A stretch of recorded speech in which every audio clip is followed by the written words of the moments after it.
Arjun, RTI media.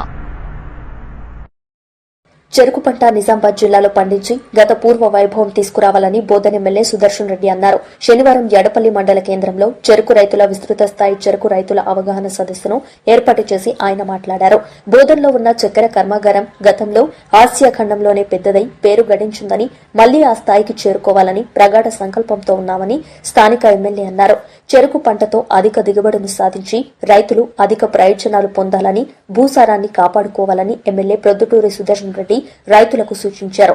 రాష్ట్ర చెరుకు రైతు సంచాలకులు మన్సూర్ మాట్లాడుతూ గతంలో బోధన్ ప్రాంతంలో 7 మండలాల్లో 85 గ్రామాల్లో 16,000 ఎకరాల్లో చెరుకు పంట పండించారని, అదే స్ఫూర్తితో రైతులు ముందడుగు వేసి చెరుకు పంటపై దృష్టి సాధించాలని అన్నారు. ప్రస్తుతం మూస పద్ధతిలో కాకుండా ఆధునిక పద్ధతులతో పెరిగిన సాంకేతిక పరిజ్ఞానంతో రెండింతల దిగుబడి సాధించొచ్చని అన్నారు. రాష్ట్ర వ్యవసాయ కమిషన్ సలహాదారు పోచారం శ్రీనివాసరెడ్డి మాట్లాడుతూ చక్కెర ఫ్యాక్టరీని నడిపిస్తే ఫ్యాక్టరీ నష్టాల్లో పోకుండా ఎట్లా నడిపించాలి, రైతు చెరుకు పంట పండిస్తే రైతు నష్టపోకుండా ఏం చేయాలి అనే విషయాన్ని 2 కళ్లలా కాపాడుకోవాలని, చక్కెర ఫ్యాక్టరీ తెరుచుకోవడమే కాకుండా అందుకు తగ్గ వనరులను, సదుపాయాలను ప్రభుత్వం కల్పించాల్సి ఉందని పోచారం శ్రీనివాసరెడ్డి అన్నారు. కార్యక్రమంలో జిల్లా collector Rajiv Gandhi Hanumanthu, sub collector Vikas Mahato, rural MLA Bhupathi Reddy, మాజీ మంత్రి మండవ వెంకటేశ్వరరావు, రాష్ట్ర ఉర్దూ అకాడమీ చైర్మన్ తాహిర్, నాయకులు మానల మోహన్ రెడ్డి, బిల్లా రామ్మోహన్, కాంగ్రెస్ మండల ప్రెసిడెంట్ పులి శ్రీనివాస్, రజిత ఎల్లయ్య యాదవ్, ఎడపల్లి జైతాపూర్ సింగిల్ విండో చైర్మన్లు నారాయణ చౌదరి, పోల మల్కారెడ్డి, ఈరటి లింగం, శంకర్ నాయుడు, భాస్కర్ రెడ్డి, మైనం ప్రతాప్ రెడ్డి, కిసాన్ కేత్ అధ్యక్షులు ప్రసాద్ తదితరులు పాల్గొన్నారు.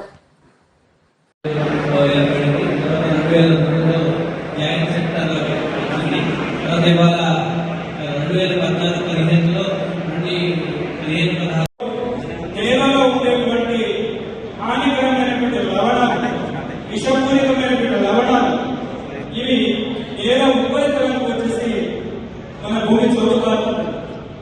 మీకందరికీ బహుశా తెలిసే ఉంటుంది, పంజాబ్ రాష్ట్రం మనకు ముఖ్యమైనటువంటి మనం ఒక ఎగ్జాంపుల్ గా తీసుకోవచ్చు. పంజాబ్ రాష్ట్రం దానివల్ల మనం తినే ఆహారం పరిస్థితులు. కాబట్టి మళ్ళీ మనం ఒకసారి మనం ఆలోచన చేయాలి. వరి పంట, వరి తర్వాత వరి వేసే కన్నా వరి తర్వాత ఆరుతడి పంట మార్పిడి చేయాలని మేము అనేక సందర్భాల్లో చెప్తున్నాం. ఈ రోజు ఏదో చెరుకు మీద అవగాహన కాబట్టి వరి కొద్దు చెరుకు కావాలని ఉద్దేశంతో నేను చెప్పట్లేదు, దయచేసి గమనించండి. సో మీరందరూ కూడా మా అగ్రికల్చర్ డిపార్ట్మెంట్, షుగర్ డిపార్ట్మెంట్ వాళ్ళు విలేజెస్కి వస్తారు, మీతో మాట్లాడతారు. విలేజెస్లో మీ తరఫున మీరు మీటింగ్స్ కండక్ట్ చేసుకొని మాకు ఫార్మ్ ఎష్యూరెన్స్ ఇస్తే దానికి తగ్గట్టుగా మీకు సీడ్ సప్లై చేయడానికి కొన్ని చర్యలు తీసుకోవడం ఉంటుంది. దీంట్లో చాలా ఉన్నాయి, చాలా మంది చెప్పారు. డ్రిప్ ఇరిగేషన్ ఇలాంటివన్నీ కూడా ఏ మెజర్స్ తీసుకోవాలన్నా కూడా మొట్టమొదటి స్టెప్ మీ నుంచి వచ్చే ఎష్యూరెన్సే. కేర్ గ్రో చేస్తామనే ఎష్యూరెన్స్ తోనే మీ ముందుకు పోగలం. అది మేము ఎక్స్పెక్ట్ చేస్తున్నాము. అది ఇంకా స్పష్టంగా వచ్చినట్టుగా కనిపించట్లేదు. అది ఒకటి. మీరు ఇప్పుడు అందరూ సుముఖంగా ఉన్నారా చెరుకు పండించడానికి? మన్సూర్ కమిషనర్ షుగర్ కేన్ గారికి, సబ్ కలెక్టర్ గారికి, ప్రజాప్రతినిధి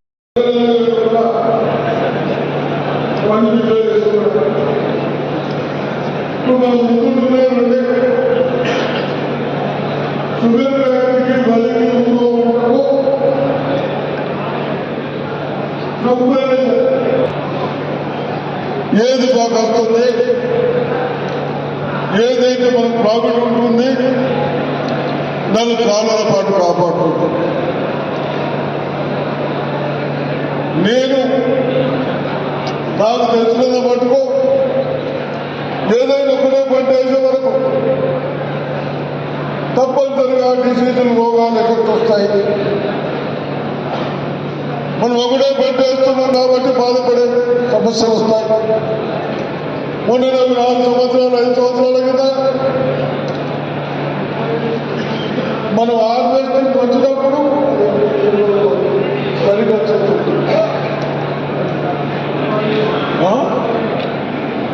అగ్గి తెగిన టైంలో వచ్చాయి. ఆ రోజు మనకు సగం పంట 40% పంట వచ్చేది. ఆ విధంగా ప్రాబ్లమ్స్ ఉంటాయి. మేము మన ముఖ్యమంత్రి గారికి కన్విన్స్ చేసి ఈ షుగర్ ఫ్యాక్టరీని డ్యూస్ కట్టండి, బాకీలు కట్టండి అంటే వారు కట్టారు. ఇప్పుడు మన వంతు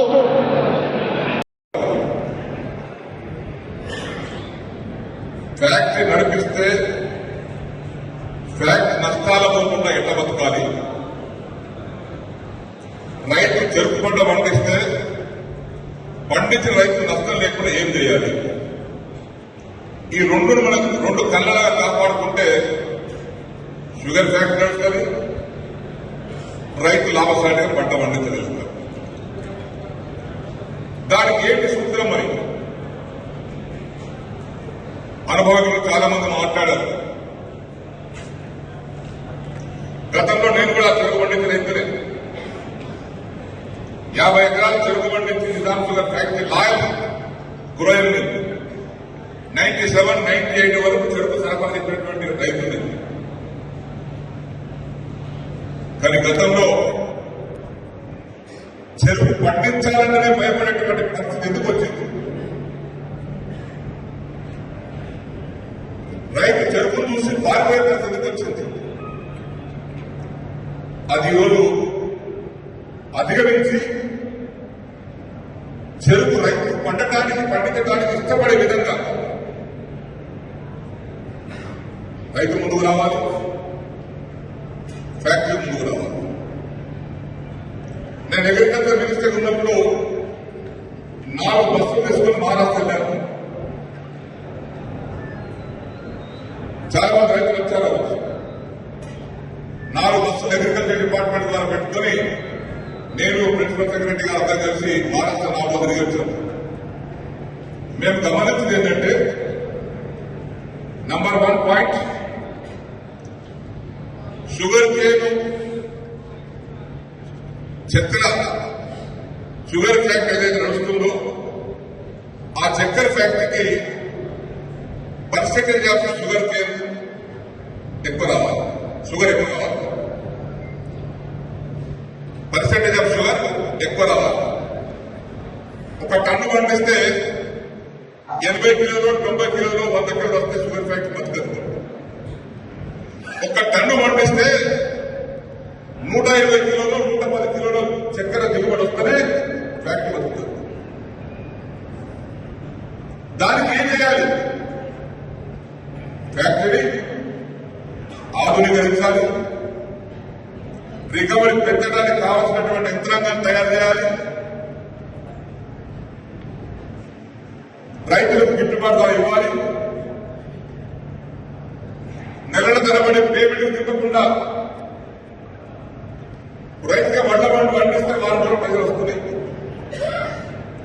ఆ రైతుకు నమ్మకం కలిగించి నువ్వు చెరుకులో సరఫరా చేయు, నీకు కూడా వారం రోజుల్లోనే పైసలు ఇస్తామనేటువంటి నమ్మకం ఫ్యాక్టరీ యజమానులు రైతులకు కలిగించాలి. తప్పనిసరి రైతు ముందుకు వస్తాడు.